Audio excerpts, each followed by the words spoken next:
2016 வாக்கில் தமிழகத்தில் கூட்டணி ஆட்சி என்கிற பெயரில் ஒரு கருத்தரங்கத்தையே நாங்கள் அனைத்து கட்சி தலைவர்களை அழைத்து நடத்தியிருக்கிறோம். ஆனால் இதனை சாத்தியப்படுத்துவதற்குரிய சூழல் தமிழகத்தில் கணிந்திருக்கிறதன் மூலம் வலதுசாரிகளுக்கு ஒரு வாய்ப்பை வழங்கிவிடக் கூடாது என்பதில் கவனமாக இருக்கிறோம்.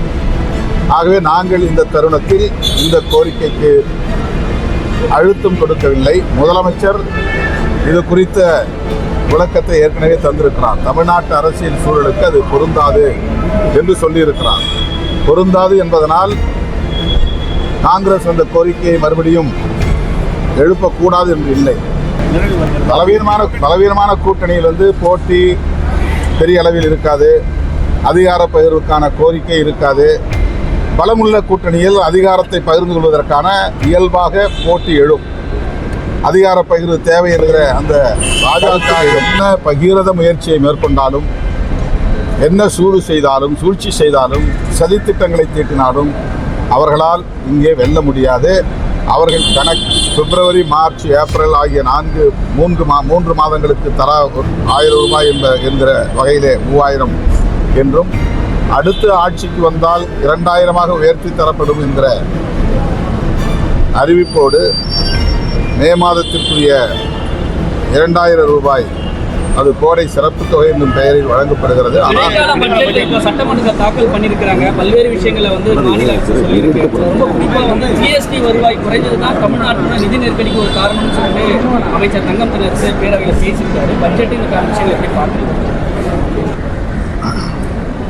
கடந்த 5 ஆண்டுகளாக தமிழ்நாட்டு மக்களின் நன்மதிப்பை பெறும் வகையில் நல்லாட்சி வழங்கிய அரசு திராவிட முன்னேற்றக் கழகத்தின் தலைமையிலான அரசு.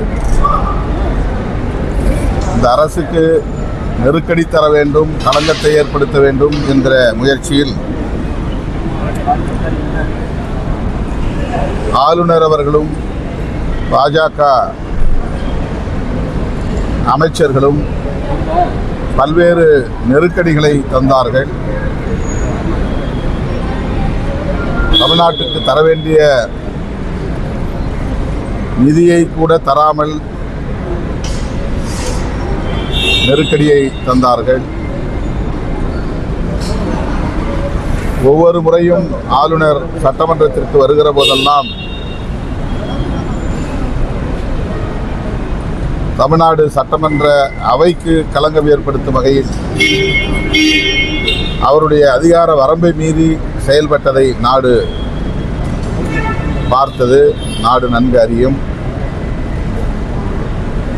இத்தகைய நெருக்கடிகளை எல்லாம் தாக்குப்பிடித்து, குறிப்பாக நிதி நெருக்கடிகளை தாக்குப்பிடித்து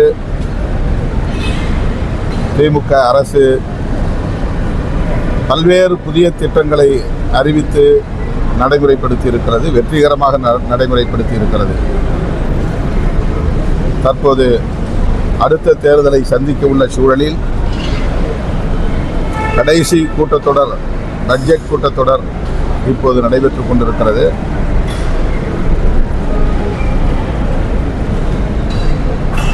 அமைச்சர் தங்கம் தென்னரசு அவர்கள் குறிப்பிட்டதைப் போல பாஜக அரசு தமிழ்நாட்டு அரசுக்கு தந்திருக்கிற நிதி நெருக்கடியை தமிழ்நாட்டு மக்கள் அறிந்திருக்கிறார்கள், உணர்ந்திருக்கிறார்கள். அதன் அடிப்படையில் திமுக அரசுக்கு நல்ல ஆதரவை வழங்கக்கூடிய வகையில், மீண்டும் அந்த அரசு அமையக்கூடிய வகையில் இந்த தேர்தலில் மக்கள் திமுக தலைமையிலான கூட்டணிக்கே வாக்களிப்பார்கள், பேராதரவை நல்குவார்கள். மதசார்பற்ற முற்போக்கு கூட்டணியை இந்த தேர்தலில் வெற்றி பெற வைப்பார்கள் என்று நான் பெரிதும் நம்புகிறேன். சார், அதே போல் தமிழக அரசு பெண்களுக்காக போடப்பட்ட அந்த 5000 ரூபாய் வந்து பெரும் விமர்சனத்துக்குள்ளாகிருக்கு. அதாவது வந்து பார்த்தீங்கன்னா கோடை காலம்னு சொல்லிட்டு 2000 ரூபாய் அதிகமாக கொடுத்துருக்காங்க. தற்பொழுது தமிழகம் இருக்கக்கூடிய நிதி நெருக்கடியில் தமிழக அரசு இந்த நிறைவேற்றப்பட்டு விமர்சனத்துக்கு பார்க்குறீங்க. நிதி நெருக்கடி இருந்தாலும் கூட அந்த திட்டத்தை நடைமுறைப்படுத்த வேண்டும் என்பதில் முதலமைச்சர் காட்டியிருக்கிற தீவிரம் எத்தகையது என்பதை நாம் புரிந்து கொள்ள வேண்டும். குறிப்பாக பாஜகவை சார்ந்தவர்கள் தேர்தல் நேரத்தில் இந்த மகளிர் உரிமைத் தொகையை வழங்க விடாமல் தடுப்பதற்கு நீதிமன்றத்தை அணுகியிருக்கிறார்கள் என்பதும் நாம் அறிந்த உண்மை. அப்படி ஒரு நிலை இருந்தும் கூட அதனால் சட்டப்பூர்வமான இந்த தடையும் ஏற்பட்டுவிடக்கூடாது என்கிற அடிப்படையில் முதல்வர் அவர்கள் அந்த சதியை முறியடிக்கும் வகையில் அடுத்து வருகிற ஆட்சிக்கான முதல் மாத தொகை என்று எடுத்துக்கொள்ளலாம். அந்த வகையில் 5000 ரூபாய் தொகுப்பாக வழங்கியிருக்கிறார். இதனை பொதுமக்கள் வரவேற்கிறார்கள், பெண்கள் வரவேற்கிறார்கள், ஜனநாயக சக்திகள் யாவரும் வரவேற்கிறார்கள். ஆனால் பாஜகவினரும் அவரை அந்த கட்சியை சார்ந்த அணியினரும் தான் வயிற்றெரிச்சலில் இந்த திட்டத்தை விமர்சிக்கிறார்கள், குறை கூறுகிறார்கள். ஆட்சி அதிகாரத்தில் பங்கு அப்படின்ற அந்த பேச்சு வந்து கடந்த சில மாதங்களாகவே திமுக கூட்டணியில் பரவலாக பேசப்படுது. காங்கிரஸ் வந்து ஒரு பெரு அழுத்தம் கொடுத்தது. திமுக தலைமையில் இந்த தேர்தலுக்கு முன்னாடி இது வந்து ஒரு அழுத்தமாக இருக்கக்கூடிய ஒரு சூழலாக மாறி இருக்கு அப்படின்னு பார்க்குறீங்க. ஒவ்வொரு கட்சிக்கும் ஒரு நோக்கம் இருக்கிறது. அந்த நோக்கத்தின் அடிப்படையில் கோரிக்கைகளை வைப்பது இயல்பானது தான். விடுதலை சிறுத்தைகள் கட்சி தேர்தல் அரசியலை அடியெடுத்து வைத்த காலத்திலிருந்தே நாங்கள் முன்வைக்கிற முக்கியமான கோரிக்கைகளுள் இதுவும் ஒன்று. ஆட்சியிலும் பங்கு, அதிகாரத்திலும் பங்கு என்பது அதிகார பரவலாக்கத்தை வலியுறுத்தக்கூடிய ஒரு கோரிக்கை. 1999 இதை நாங்கள் பேசி வருகிறோம். 2016 வாக்கில் தமிழகத்தில் கூட்டணி ஆட்சி என்கிற பெயரில் ஒரு கருத்தரங்கத்தையே நாங்கள் அனைத்து கட்சி தலைவர்களை அழைத்து நடத்தியிருக்கிறோம். ஆனால் இதனை சாத்தியப்படுத்துவதற்குரிய சூழல் தமிழகத்தில் கனிந்திருக்கிறதா என்றால் இன்னும் கனியவில்லை என்று நாங்கள் அனுபவபூர்வமாக உணர்ந்திருக்கிறோம். அதிலும் இந்த தேர்தல் நடைபெறவுள்ள சூழலில் வலதுசாரிகளின் கைகள் ஓங்கிவிடக்கூடாது என்பதில் நாங்கள் கவனமாக இருக்கிறோம்.